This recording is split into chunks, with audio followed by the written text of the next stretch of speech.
These are 5 things I wish I knew when I started racing. You have to know that if you're starting sim racing or racing right now, what you do in the first few months will affect the rest of your career, because it's very easy to develop bad habits. It's very easy to learn the wrong things. And then the more you solidify those wrong things, the more difficult it is to fix them in the future. My name is Throttle Almeida. I'm a racing driver and coach, and I got into real racing from sim racing directly without any karting background or without money from my family or anything like that, like a lot of people might think. I actually developed everything in sim racing. I was lucky enough to start my sim racing career by doing the right things very early, but still there are many things that could have saved me a few months of extra practice, especially when I got my first wheel and started doing more serious simulators like iRacing. So the tips from this video are gonna help you if you're starting right now, but even if you're already 6 months or 1 year into racing and you have ignored these things, make sure you're actually doing them right now, because it's gonna save you a lot of time. And by a lot of time, I mean sometimes people actually stop improving forever because they get stuck in these fundamental problems, and that is why I'm making this video.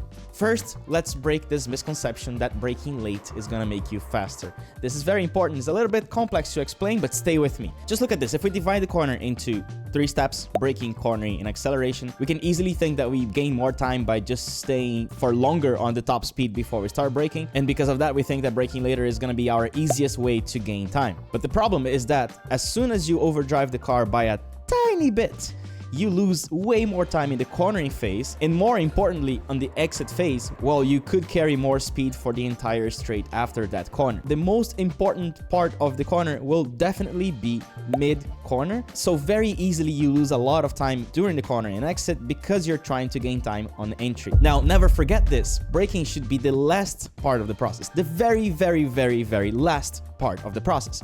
Why is that?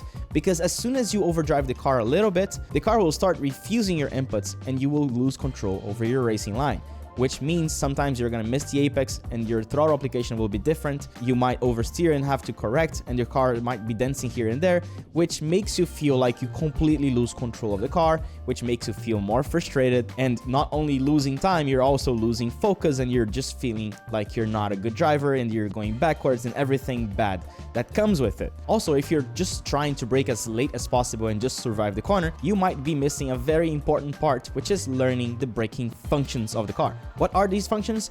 Decelerating and actually cornering. And the cornering part of braking is going to be the biggest difference between drivers who are at the perfect lap time and drivers who are 3 or 4 or 5 seconds slower than that. It's really that mid-corner phase where you get the car to rotate as much as possible and get a better exit that you will gain most of your consistency and most of your lap times. Only after that is extremely sorted, you can start braking a little bit later, and even after all this, it's still gonna be difficult to improve your trail braking, because the line that you do while releasing the brakes more quickly like a beginner would do are completely different to the line that you would do while trail braking, because your turn-in point has to be different when you start trail braking. Your steering motion has to be different when you start trail braking, and all these things have to be very well practiced, meaning your mid-corner and exit have to be very sorted, your vision has to be very sorted, your track usage skills have to be sorted. So let me give you just one exercise, and if you actually improve your lap times, just say in the comments after. Try to do a whole lap, whatever car, whatever track you're doing,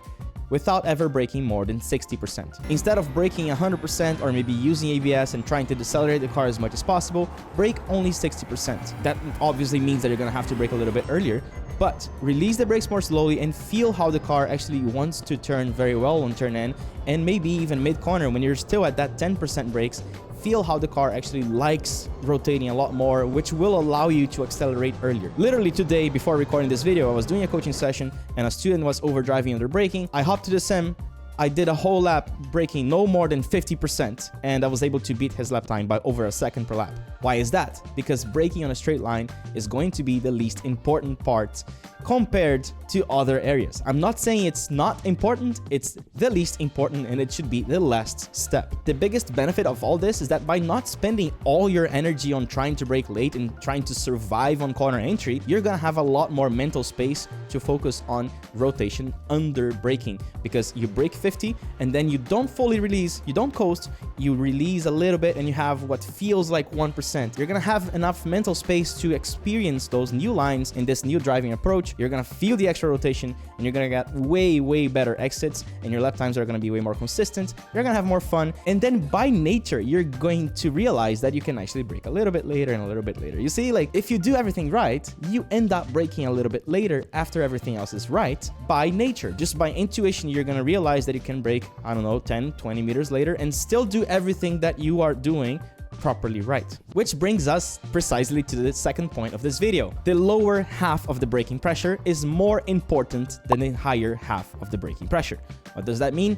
That means that using the braking with the rotation function is going to be more beneficial to you than using the brakes only to decelerate. Obviously, this is not going to apply to all cars, especially super high downforce cars with a lot of front wing. If you have a lot of downforce and the car is oversteery, you don't really need to trail brake that much. The car will already have a lot of front tires, and you will not need that much braking during the corner. But for most cars, including medium downforce cars like a Formula 4 or a Formula 3, and every GT car you can imagine, you will actually benefit a lot more from braking at that lower half, just so you can improve your driving, and also so that you can realize that there's a very important connection, synchronization between the steering and the brakes. The steering and the brakes will always work together. Do not ever forget this. If you turn 45 degrees and then you apply 20% on top of those 45 degrees, 20% of braking, the car will rotate so much more. You're gonna be surprised. And that happens for every fraction of a second you have the brakes. So if you're here and you touch the brakes, it turns, but if you release the brakes, it gets back to understeer. So you can't just touch the brakes and wait for the car to turn for you. Your brakes will, at every slice of time, have an influence in real time on the rotation of the car if it's combined properly with the steering. A lot of beginners have this on-off technique, right? Because that kind of makes sense. You brake and then you turn. This is how we learn. But as soon as you get a little bit into the intermediate level, you will realize that this area that you have never used before, between 0% and 50%, is extremely important. You will have to use that amount of braking pressure to make the car turn more and gain time mid-corner and exit. I remember very well when I started driving in iRacing, I had precisely the 100 and 0. I was driving the MX-5, the Global MX-5 in iRacing, and I didn't have the sensitivity. I was just braking 100 and 0 because I didn't have the technique or the precision. My left foot didn't work. I had a Logitech G29, a potentiometer pedal, and I always kind of blamed it, thinking that it was not going to be enough for me to have this kind of precision. But after I went through telemetry and I saw faster drivers doing that with the G29, I was like, okay, I should be able to do it. And I started practicing. I started just feeling that 1%, 5%, 10%, all the way to 50.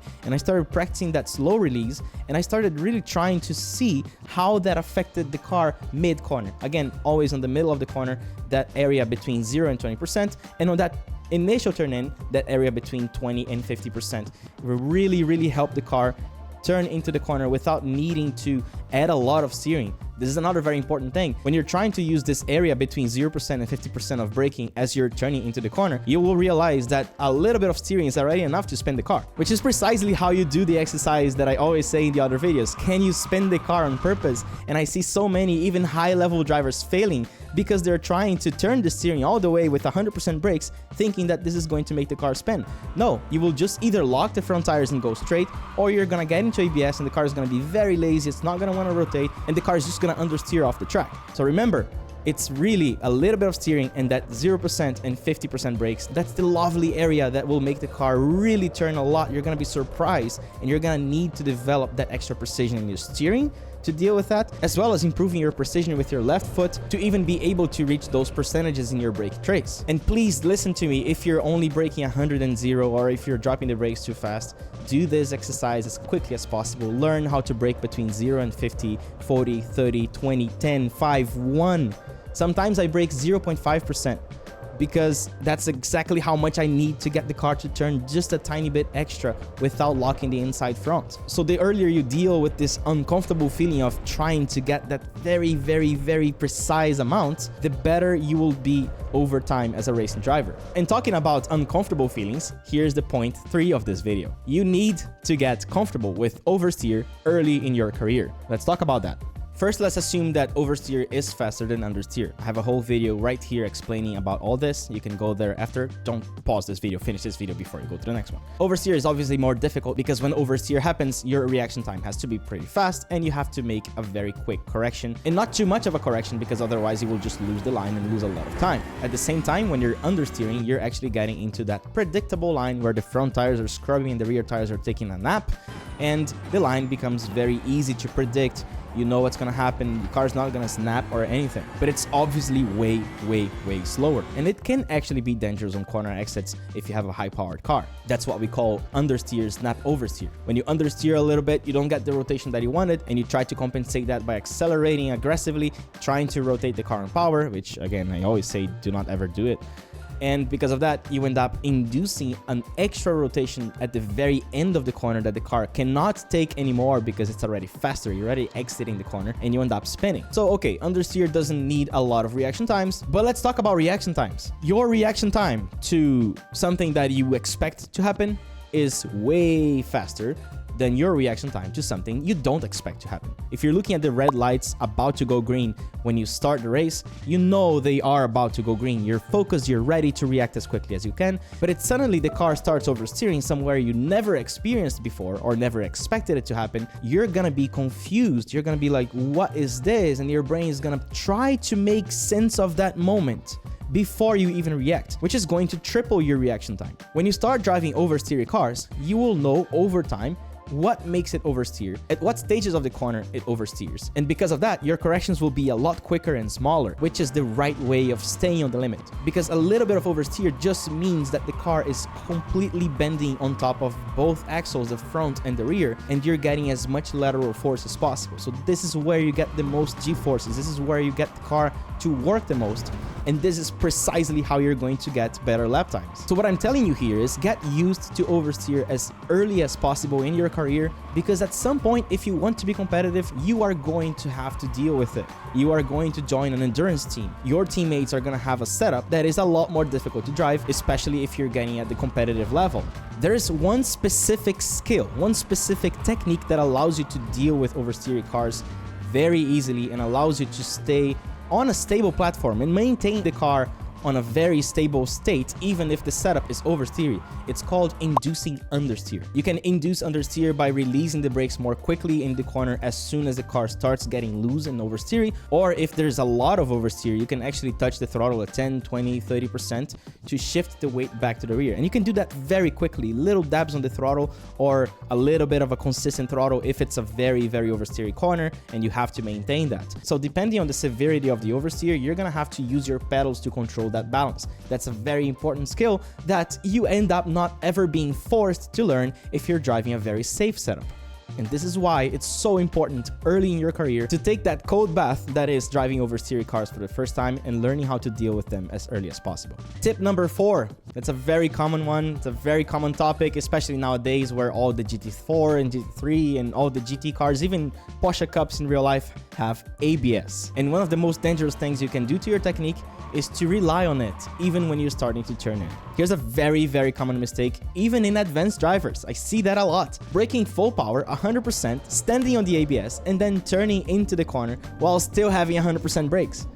You're completely relying on the ABS. Depending on the quality of the ABS, you might even get away with it and feel like you're driving fast. But the problem is that this way you lose so much precision, you lose so much control, and you might be actually doomed to understeer on turn-in just because of the ABS being more aggressive on the front tires than on the rear tires. Instead of doing that, if you turn in just a little bit and already start releasing the brakes a tiny bit as well, you will see that the car will actually accept a lot less steering and turn a lot more into the corner on that initial turn-in phase without having to crank your steering. By doing that, you save your tires, you get better rotation, you have a lot more entry speed, which is, well, lap times, and you have a lot more control continuously all the way until the minimum speed with your braking release. So if you really rely on ABS, or even if you avoid race cars that don't have ABS, just go to cars without ABS right now and try to practice it. Try to realize how important it is to release the brakes properly at turn in, because when you rely on the ABS during the entirety of the turning phase,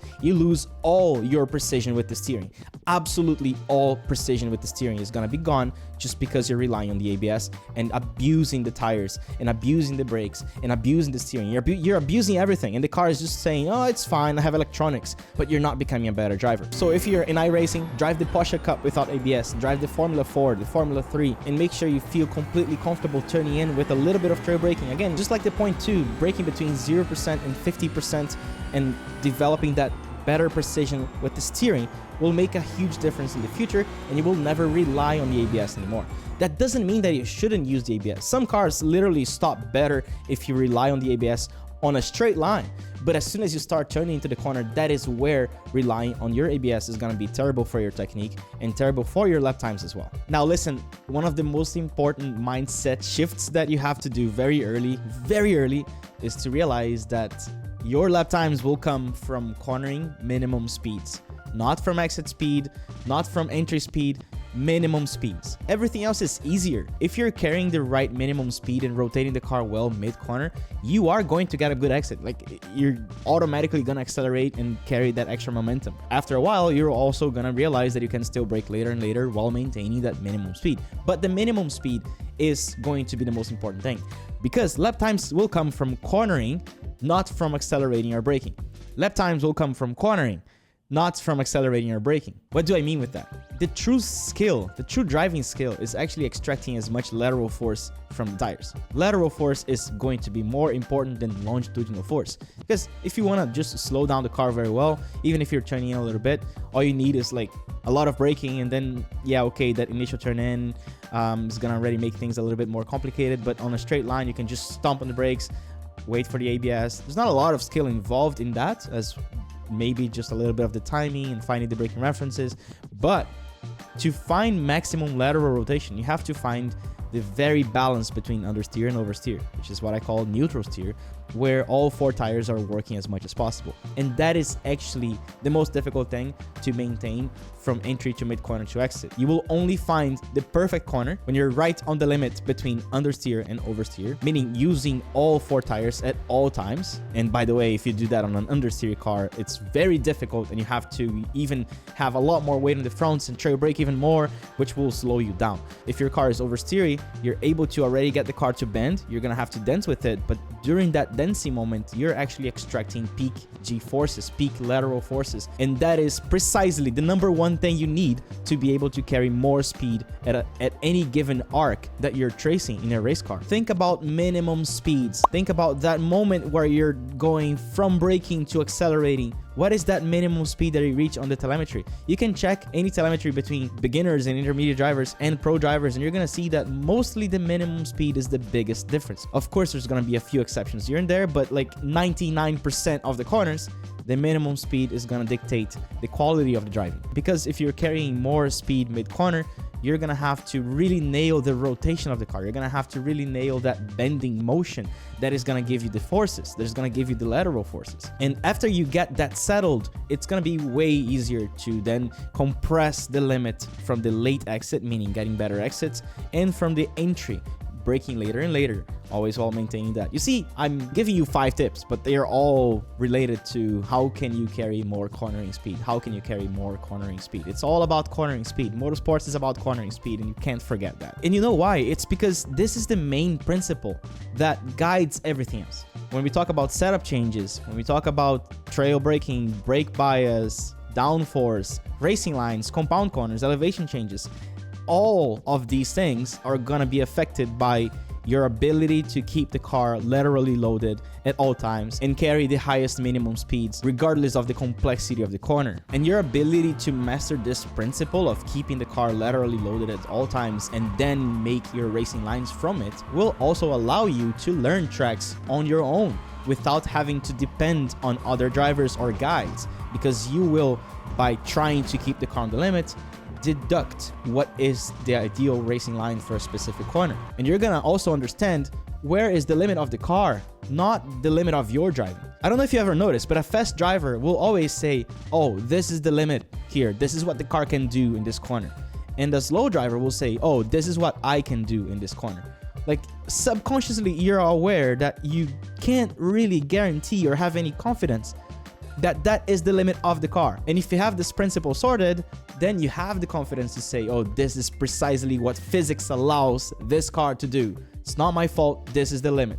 And that confidence comes from you being able to identify that lateral limit and then branching out every other conclusion out of that principle. Obviously, it's going to take some time for you to get to this level of autonomy where you're going to be pretty much driving anywhere you want and already figuring out what is the limit. And that is why I created my 20 challenges in the Almeida Racing Academy. They're available for free. It's 20 challenges in iRacing with different cars ranging from easy to medium to hard and even to wet situations, and each challenge has an actual tutorial about what makes that challenge difficult and how you're going to find those lap times. Some of the challenges are on very low powered cars, some on very high powered cars, some are on light cars, some are on heavy cars, some are on very short tracks, some are on very long tracks, some are on flat tracks, and some are on tracks with a lot of elevation changes, and so on. There's all sorts of little problems that you will eventually encounter in your career, so I strongly recommend that you take these challenges and try to get the bronze, silver, and gold medals there. Again, it's free. All you need to do is create an account on my website and join us. If you have any question, you can join us on Discord and ask any question to my community. We have a lot of people there talking about racing technique all the time. If you're still not subscribed to the channel, do it because I'm going to be posting a lot of stuff very soon. Thank you. Bye. If you want to be a better racing driver, this ad is for you. The Motor Racing Checklist is the best advanced online course, and our academy has 11,000 students. I'm living proof that the technique is what matters the most, because I've gone from this to becoming a radical US champion, driving Porsche Cups, LMP3s, and now IMSA. This course gives you a step-by-step system to fix your technique so you stop making the same mistakes and start driving competitively. If you don't improve in 28 days, you get your money back.